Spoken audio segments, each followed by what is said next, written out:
The scene is set in a hospital room, with a sick elderly woman on the bed.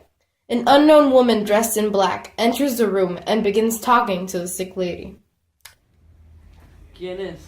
¿Es la enfermera que viene a verme? No, Dominica. ¿Cómo tú sabes mi nombre? Acérquese. Estoy muy enferma. ¿Qué tú quieres? No quiero molestarle, señora. Solo quiero hablarle. ¿Dónde está Genoveva? Genoveva viene de camino. La chica está por venir. ¿Solo no me recuerdas? Tú y yo éramos amigas hace tiempo. Una persona que me ve, Dominica, nunca me olvida. ¿Estabas con nosotros 8 de marzo en Rusia? Ciertamente, el comienzo del fin.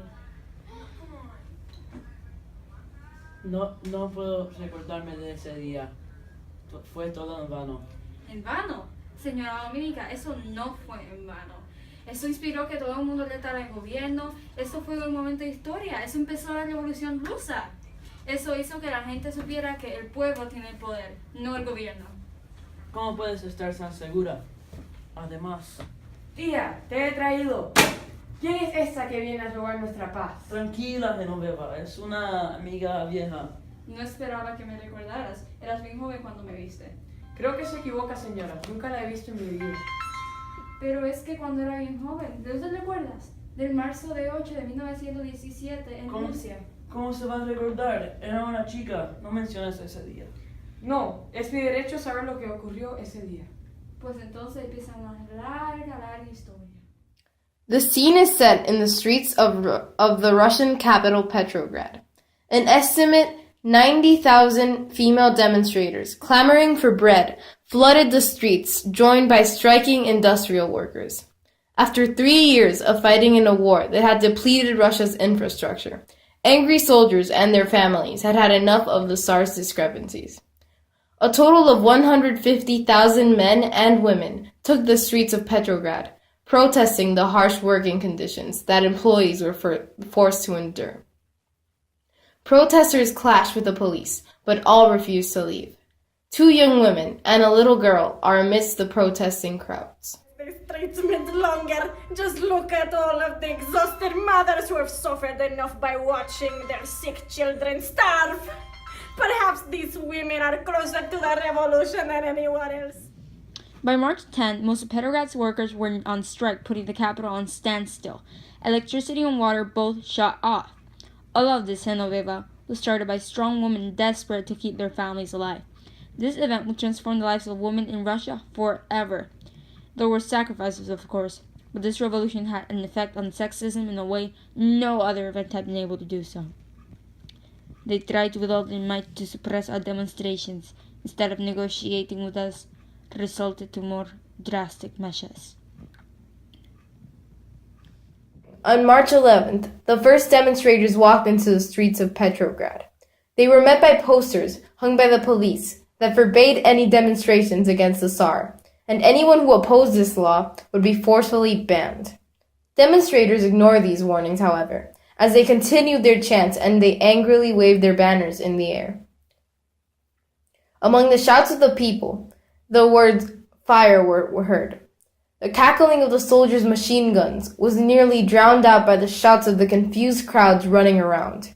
One by one, the bodies of unsuspecting victims dropped, and once the onslaught ended, 200 lay dead and 40 were wounded. Dominica, quickly understanding what was going on, dropped to the floor. Her sister, however, not realizing what happened, continued her chants. And just like that, an array of bullets punctured her chest and head, ending her life instantly, similarly to the 200 other lives that were ended that day.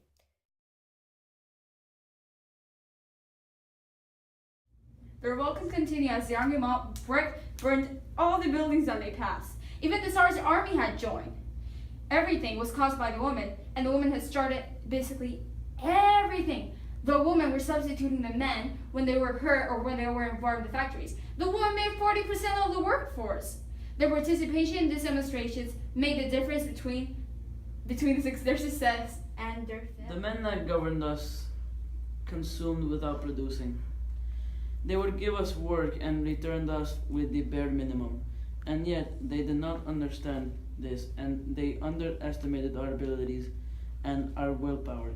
And as more men and women joined the cause, the propaganda work of the paper, the Rebotnista, with an editorial board that consisted or extremely dedicated revolutionary women, became much more central to the work of the Bolsheviks.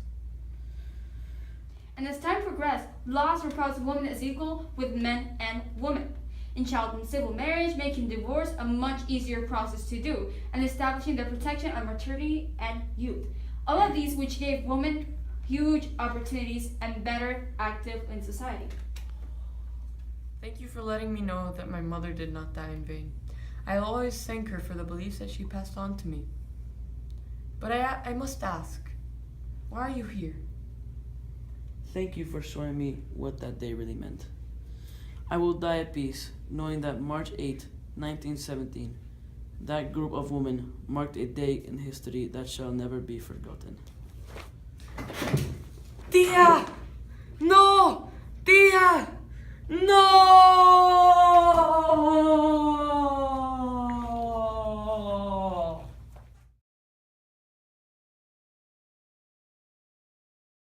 Thank you for letting me know that my mother did not die in vain.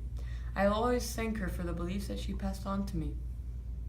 But I must ask, why are you here? Thank you for showing me what that day really meant. I will die at peace, knowing that March 8, 1917, that group of women marked a day in history that shall never be forgotten. Tia! No! Tia! No!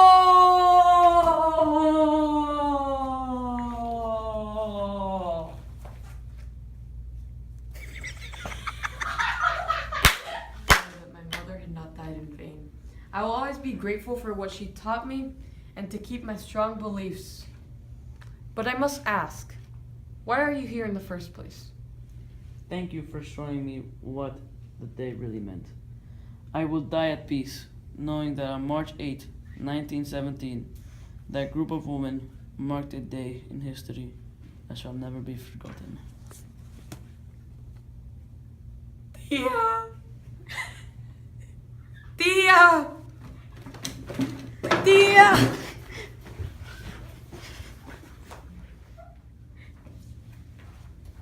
Tía, te he traído. ¿Quién es esta que viene a robar la paz? Tranquila, Genovana. ¿Quién es?